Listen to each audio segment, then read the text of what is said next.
வணக்கம். நான் சுதர்ஷன் மகேஷ். தமிழக சட்டமன்ற தேர்தல் அடுத்த வருடம் ஏப்ரல், மே மாதத்துல நடைபெறவிருக்கிறது. ஸோ தமிழக சட்டமன்றம் சார்ந்த சில கருத்து கணிப்பு முடிவுகள் வந்திருக்குது.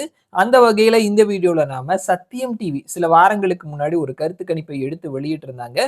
தொடர்ந்து பீகார், மேற்கு வங்காளம், கேரளா, அசாம் அப்படின்னு சொல்லிட்டு பல மாநிலங்களினுடைய கருத்து கணிப்பு முடிவுகள் வோட் தெஃப்ட் அப்படின்ற மாதிரியான சர்ச்சைகள் அப்படின்னு சொல்லிட்டு பல விஷயங்கள் வந்திருந்ததுனால இந்த கருத்து கணிப்பு முடிவு அப்படியே பெண்டிங்லேயே நம்ம போட்டிருந்தோம். ஸோ இந்த வீடியோல நாம சமீபத்துல போன மாசத்துல வந்துட்டு சத்தியம் டிவி அவர்கள் தமிழகம் சார்ந்த ஒரு கருத்து கணிப்பு முடிவுகளை எடுத்திருந்தாங்க. அதனுடைய ரிசல்ட்ஸ் என்ன அப்படின்றது தெரிஞ்சுக்கலாம். 2026 தமிழக சட்டமன்ற தேர்தலில் யாருக்கான வாய்ப்பு இருக்குது? சத்தியம் டிவியினுடைய கருத்து கணிப்பு முடிவுகள். வாங்க வீடியோக்குள்ள போகலாம். அவர்கள் சில கேள்விகளை கேட்டிருக்கிறாங்க. எதிர்க்கட்சி தலைவரா யாருடைய செயல்பாடு சிறப்பா இருந்தது அப்படின்ற கேள்விக்கு எடப்பாடி பழனிசாமி அப்படின்னு சொல்லிட்டு 56% மக்கள் சொல்லியிருக்கிறாங்க. சீமான் அப்படின்னு சொல்லிட்டு 23% மக்களும், விஜய் அப்படின்னு சொல்லிட்டு 8% மக்களும், மற்றவர்கள் அப்படின்னு சொல்லிட்டு 13% மக்களும் சொல்லியிருக்கிறாங்க.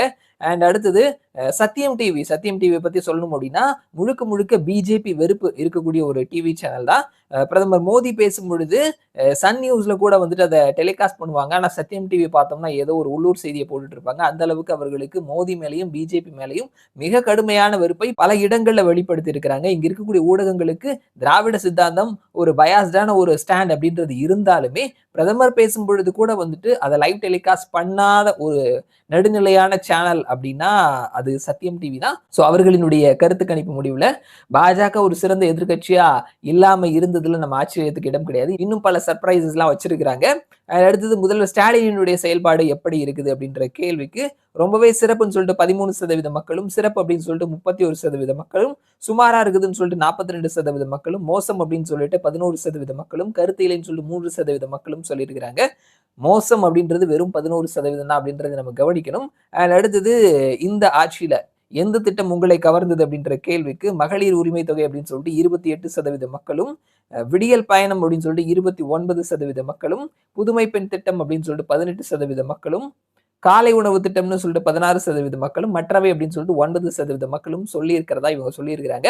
அண்ட் அடுத்தது தற்பொழுது இருக்கக்கூடிய ஆட்சியில நீங்க சந்திக்கக்கூடிய ஃபேஸ் பண்ணக்கூடிய பெரிய பிரச்சனை என்ன அப்படின்ற கேள்விக்கு உள்ளூர் பிரதிநிதிகளினுடைய கட்ட பஞ்சாயத்து அப்படின்னு சொல்லிட்டு 28% மக்கள் சொல்லியிருக்கிறாங்க. சட்டம் ஒழுங்கு சீர்கேடுன்னு சொல்லிட்டு 23% மக்கள் சொல்லியிருக்கிறாங்க.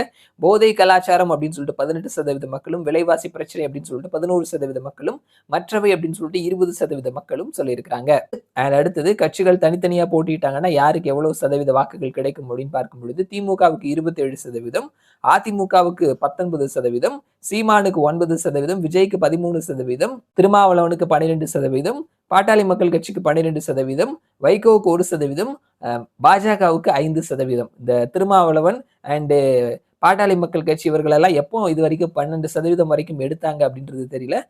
பாஜகவுக்கு 5%. நம்ம சொன்னோம் இல்லையா? ஸோ இவர்களினுடைய ஸ்டாண்ட் அப்படின்றது யார் முதல்வரா வரணும் அப்படின்ற கேள்விக்கு மு.க. ஸ்டாலின் அப்படின்னு சொல்லிட்டு 39% மக்களும், எடப்பாடி பழனிசாமின்னு சொல்லிட்டு 36% மக்களும், சீமான் அப்படின்னு சொல்லிட்டு 7% மக்களும், விஜய் அப்படின்னு சொல்லிட்டு 13% மக்களும், மற்றவர் அப்படின்னு சொல்லிட்டு 5% மக்களும் சொல்லியிருக்கிறாங்க. ஓகே, வாக்கு சதவீதம் அப்படின்னு பார்த்தோம்னா திமுக 39% வாக்கு, அதிமுக 35% வாக்கு, நாம் தமிழர் 6% வாக்கு, தாவேகா 14% வாக்கு, இழுப்பறி 6% அப்படின்னு சொல்லியிருக்கிறாங்க.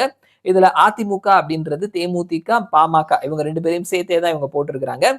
அடுத்தது சீட் அப்படின்னு பார்த்தோம்னா 234 தொகுதியில 118+ தொகுதிகளை கைப்பற்றுபவர்கள் ஆட்சி பிடிப்பார்கள். அந்த வகையில சத்தியம் டிவியினுடைய கருத்து கணிப்பு முடிவுகள் படி பார்க்கும் பொழுது திமுக கூட்டணி 105 இடங்கள்லையும், அதிமுக கூட்டணி 90 இடத்துலையும், இழுபறி 39 இடங்கள் அப்படின்னு சொல்லியிருக்கிறாங்க. ஸோ போட்டி ரொம்ப கடுமையா இருக்குது அப்படின்றத இவர்கள் சொல்லியிருக்கிறாங்க. ஆனாலுமே யாருக்குமே மெஜாரிட்டி இல்லை அப்படின்றது தான் வந்துட்டு சத்தியம் டிவியினுடைய தமிழக சட்டமன்ற தேர்தல் 2026க்கான கருத்து கணிப்பு முடிவா சொல்லியிருக்கிறாங்க. திமுக கூட்டணி 105, அதிமுக கூட்டணி 90, இழுபறி 39 அப்படின்னு சொல்லியிருக்கிறாங்க. யாருக்கும் மெஜாரிட்டி இல்லை அப்படின்றத சொல்லியிருக்கிறாங்க. போட்டி ரொம்ப கடுமையா இருக்குது அப்படின்றத சொல்லியிருக்கிறாங்க. ஸோ இதுதான் வந்துட்டு சத்தியம் டிவியினுடைய கருத்து கணிப்பு முடிவு. அடுத்ததா வந்துட்டு அக்னி நியூஸ் சர்வீசஸ் அப்படின்ற பெயர்ல ஒரு கருத்து கணிப்பு முடிவு எடுத்திருக்கிறாங்க. அது இதை விட பெரிய ஷாக்கிங்கா இருக்கும். ஸோ அதை நம்ம வரக்கூடிய நாட்களில் தெரிஞ்சுக்கலாம். மறுபடியும் நான் உங்களை இன்னொரு வீடியோல சந்திக்கிறேன். அது வரைக்கும் நன்றி.